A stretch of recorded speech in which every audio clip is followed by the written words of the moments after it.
excellent route runner. What is up, folks? NYKia31 here, bringing you Madden 13 online. Friends list game. Colts, Bengals. Going to talk a little bit of NFL. A little NFL roundup. Week 1 is well in the books, and week 2 is coming up upon us. So what did we learn from the opening week of the NFL season, besides the fact that the Jets are going to average 40 points a game this season? RG3 is going to break Drew Brees' passing record, win the Rookie of the Year, win the MVP, and be on his way to Canton and inducted into the Hall of Fame after 1 year of play. We learned that the Raiders don't have a backup long snapper.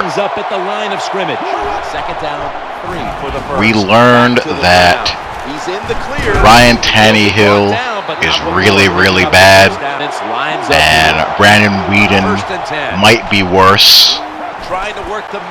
We learned that Peyton Manning's DNA has already been implanted into the entire Denver Broncos franchise. Those are among the things that stood out to me after 1 week of the NFL season. It's a little bit too soon to make definitive statements. Either way, we've seen teams look great in week 1 and not win a game for a month. And we've seen the opposite. We've seen teams get off the slow starts and rip off, 4, 5, 6 wins in a row. So who knows? You get a pretty good idea of what your team is made out of when you start getting into 4, 5, 6 weeks in. Now, if you start out 0-2, you got to panic a little bit. 0-3, it's you're on the brink of suicide. I will say that the Niners look like a complete team.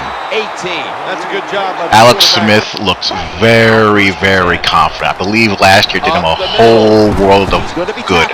I've always been a Alex Smith fan. I've always loved this game. I loved him in college, and I always thought he would be something, decent in the NFL if given time, stable environment, and a good surrounding cast. And it looks like he has that. They come to the line, and it's first down. So that pretty much impressed me as far as what I saw week 1. Going forward, again, we're just making educated guesses. We're going to find out a little bit more about the Jets this week when they take on the Steelers. Steelers coming off a loss to the Bronx, in which Peyton Manning looked like he'd been in with the Broncos for 10 years. I mean, did it look any different? The only thing that looked different was the uniform color. That was it. It looked like the same Peyton Manning we've seen since the day he stepped into the league. Running that no huddle, making checks at the line, making his tight adjustments to his receivers, hitting his receivers as if he was throwing to them all his life.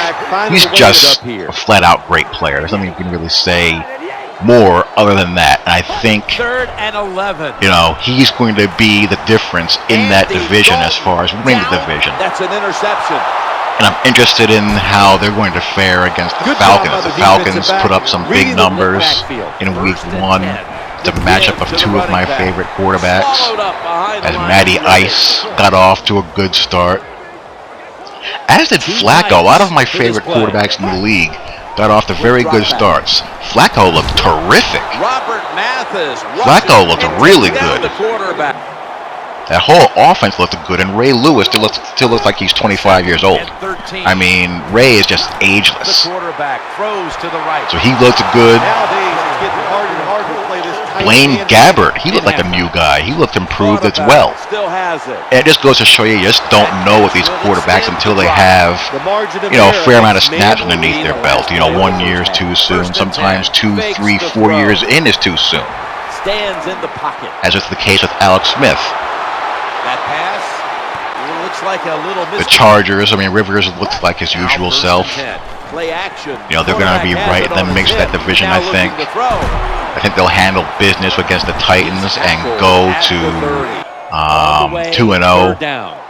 Lions and Niners is an intriguing game.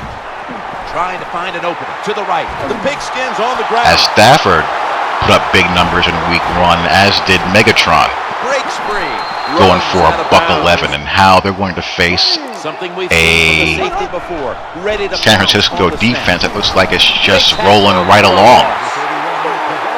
The only thing that interests me about the Niners is how Randy Moss continues to fit into the offense, because it's pretty clear, at least early on, he's not going to be used as an every down player. You know, he's used in specialty packages, which, you know, kind of makes me scratch my head a little bit, because I've noticed that he's also not in the game all the time when they go 3 wide, which makes me believe that he's either not in shape all the way yet, maybe doesn't know the playbook as well as he should yet, or something like that, because it makes no sense to have, you know, Randy on your team if you're not going to, you know, use him at least in, you know, 3 wide sets.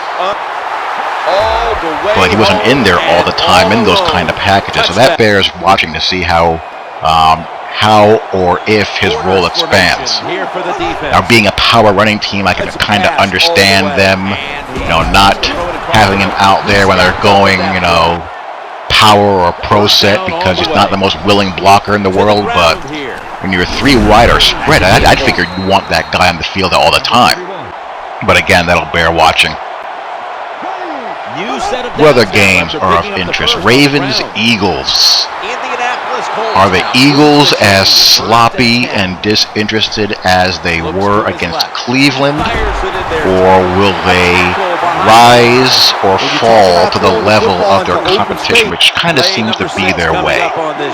Against the Ravens, I think you'll see a more focused, dialed-in Eagle squad that you saw against Cleveland when Vic was committing turnovers left and right, and they needed a, you know, 4th quarter drive to pull that game out against a Browns team that they should have smashed. I mean, the Browns didn't look very good at all. We didn't look in over his head. The defense played decent, but the Browns just aren't very good. I hope the Browns will, you know, show some strides this year. Just make some progress. Because I want the Browns to be good. Vikings, Colts. Luck had an up and down opening week. Went up against a pretty good Bears defense that played pretty well. You know, showed some signs that he's going to be fine. I wouldn't worry too much about Luck. The knee-jerk reaction is to compare his debut to RG3, and it's not really, you know, fair to do that. I mean, the Saints looked like a team missing their head coach. They played really sloppy. I mean, credit has to go to RG3 for making the throws that he did, making the plays that he did, but the Saints did aid the cause a bit by just playing sloppy, undisciplined football on defense. Special teams, offensively, they didn't look like they had their usual edge. The Saints just seemed like a team missing their leader, missing their coach. And they will take on the Panthers that lost to Tampa, which kind of a surprise to me. Here in the 4th, and the defense is trying to preserve this win. In my preview video, I stated I don't think the Panthers are going to be that good. I don't think they're quite ready for prime time. I think the Saints will bounce back. Meanwhile, the Giants will slap the Bucks back to reality and even their record to 1-1. Oakland, Miami. I mean, Tannehill just looked so bad. So bad. I gotta believe the Raiders will have enough to beat the Dolphins. Carson Palmer looked sharp. The Raiders looked like the Raiders pretty much on offense. Speed, lots of drops. You just worry about McFadden holding up as he has to carry so much of the load in that offense. And if they can keep McFadden and Palmer upright, they should be okay contending in that division. I think that division is going to be, you know, tight all year, as far as both contending for the division title and also securing a wild card spot. The Cardinals, what about Kevin Cobb? It's funny how karma works, isn't it? Cobb looked like a castaway yet again. comes in, plays sharp, rallies the troops, and gets the W. Going up against the Pats. That's a touchdown. Able to take it. I'll just go with the Pats in that one just by track record. I just believe that, when in doubt, you go with Brady and Belichick. Only reason. So I expect the Patriots to be 2-0. And I'm not going to be a total homer. I'm going to give my Jets a loss this week. After the incomplete pass, it brings I'm going to give them a little bit of a reality check. I don't think Pittsburgh is quite up to their usual standard. Well, the one thing we know about the NFL, I don't think they will be, but I think from top to bottom, they're a better team than the Jets with more weapons that can do more things on both sides of the ball. And plus you have the fact that Revis might not play. Revis had a concussion, and from what I heard today, in old sports talk radio land, his status is pretty much in the air. So if Revis can't play, that really changes how the Jets play D. And that will be something that's worth watching. And hopefully, my Jets' sake, that's not something that lingers, long term. But I liked what I saw out of my Jets. I mean, how can you not? I mean, Sean Green looked like an NFL running back. Sanchez looked really sharp. But I think they will go down to the Steelers and go to 1-1. So that is it for a little bit of an NFL roundup and a preview of Week 2, and I'll talk to you all later. Peace.